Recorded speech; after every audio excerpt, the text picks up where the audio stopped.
வணக்கம். இது உழவன் மீடியா. தென்காசி மாவட்டம் தலைமை மருத்துவமனை அருகில் நாம் இருக்கிறோம். அந்த மருத்துவமனையை சுற்றியும் சுகாதாரம் இல்லாமல் சீர்கேடாக இருக்கின்ற ஒரு அவலை நிலையை காண முடிகிறது. அதேபோல மருத்துவமனையில் கழிவறையில் சரியாக தண்ணீர் வரவில்லை என்று இங்கு மக்கள் சொல்கிறார்கள். அதை பற்றி நான் மக்களிடம் கருத்தை கேட்போம்.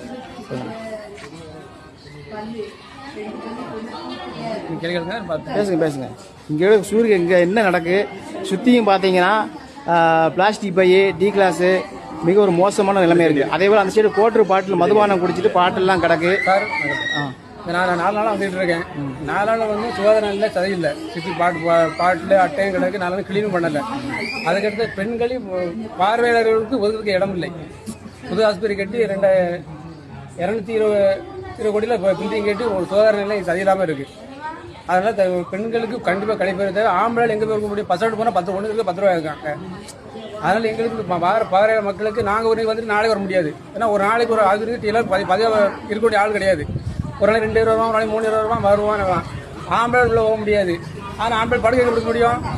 10 நாளாக மழை பெஞ்சிட்டு கிடக்கு. எல்லாரும் கொசுட்டி தான் நடந்துருக்கு. நான் 4 நாளாக கொசுட்டி இருக்கேன், வெளியெல்லாம் கிடக்கேன். இதுக்கு அரசு நல்ல நடவடிக்கை எடுக்க வேண்டும். அதுக்கடுத்து மகளிர் வந்து ஒரு லேடிஸ் போலீஸ் கண்டிப்பாக தேவை. நம்ம அடுத்த ஸ்டேட் போட்டான் 50 கிலோமீட்டர் கேரளாவில் இருக்குது, பொருள் இருக்குது. 24 மணி போலீஸ் உண்டு. அந்த சுகாதாரத்துக்கு 5 ரூபா டோக்கன் உண்டு. நான் ஒரு கஸ்டமர் எப்போ கூப்பிட்டு போனாலும் நான் கேரளாவில் 25 வருஷம் இருந்தேன். எந்த டயத்தில் போனாலும் ஊசி போடலாம். நம்ம ஒரு நோயாளி கூட்டு போனால் கேரளா போனால் நமக்கு ஒரு எஸ்எம்சி ஒரு ஆள் தேவை. எனக்கு இந்த மாதிரி செஞ்சால் ஊசி போடலாம். ஆனால் நம்ம தமிழ்நாடு சர்க்காரில் ஊசி கிடையாது. 12 மேலே ஊசி கிடையாது. டாக்டருனே பண்ணி நாளைக்கு வாங்க. அப்போ ஏழையாக உள்ளவன் என்ன செய்வான்? வெளியெடுத்து போனால் ஃபீஸ் 200 ரூபா 300 ஃபீஸ் இருக்காங்க. அவன் சாப்பாடு உழைப்பானா, ஃபீஸை கட்டுவானா? இலவச பஸ்ஸுன்னு விட்டுருக்காங்க. பெண்கள் மட்டும் தான் போக முடியுது. 1 லட்ச ரூபா சம்பளம் ஆனாலும் ஓசி தான் போகுது.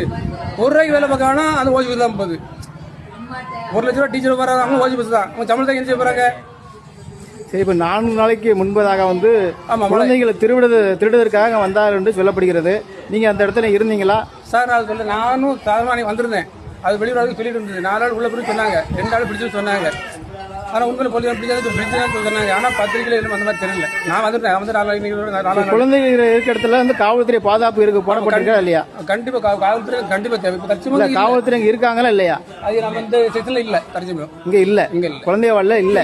அதாவது லேடிஸ் உள்ள இடத்துல ஒரு இன்னைக்கு தங்கத்தில் வேலை அதிகமாக போயிட்டு விட்டது. என்ன நடக்குன்னு யாரும் தெரியாது. எல்லாம் பிள்ளைய பார்ப்பாங்களா, யாரை பார்ப்பாங்க, உலகத்தில் என்ன நடக்குன்னு சொல்ல முடியாது. 24 நேரமும் ஒரு லேடிஸ் போலீஸ் கண்டிப்பாக தேவை. சரி, இது மூலமா இந்த அரசுக்கு, இந்த மாவட்ட ஆட்சியாளருக்கு என்ன சொல்ல வரீங்க? மாவட்ட ஆட்சியர் தான் உடனே எடுக்க வேண்டும், நடவடிக்கை எடுக்க வேண்டும்.